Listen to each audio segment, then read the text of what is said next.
नमस्कार मंडळी, आज आपण बघणार आहे एका मिनिटामध्ये चना मसाला. तो कसा काय हा प्रश्न तुम्हाला नक्कीच पडला असेल ना. चला तर मग बघूया हा बनवायचा कसा. कढईमध्ये थोडंसं एक पळी तेल गरम केलेलं आहे. त्यामध्ये ऑल इन वन ग्रेव्ही मी घातलेली आहे. एकच चमचा बघू शकता तुम्ही इथे. आणि मी काय केलेलं आहे, कुकरला 4 शिट्ट्या देऊन आधी चणा मीठ टाकून शिजवलेला आहे. मीठ टाकून शिजवल्यामुळे चण्याची टेस्ट खूप छान लागते आणि पटकन शिजतो पण. असे 4 शिट्ट्या दिलेला चणा आहे तो या ग्रेव्हीमध्ये मी घातलेला आहे, बघू शकता तुम्ही इथे. आणि आता एकत्र करून ग्रेव्ही आणि चणा एकत्र केलेला आहे मी.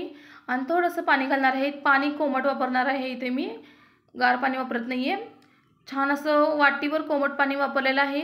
आणि अगदी एका मिनिटात त्याला छानशी उकळी येऊन दिलेली आहे.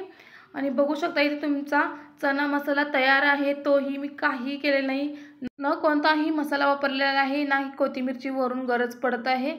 चला तर मग कशी वाटली रेसिपी नक्की कमेंट करून सांगा आणि सबस्क्राईब करा. अशा छोट्या छोट्या रेसिपीसाठी तयार आहे आपला चना मसाला विथ पुरी.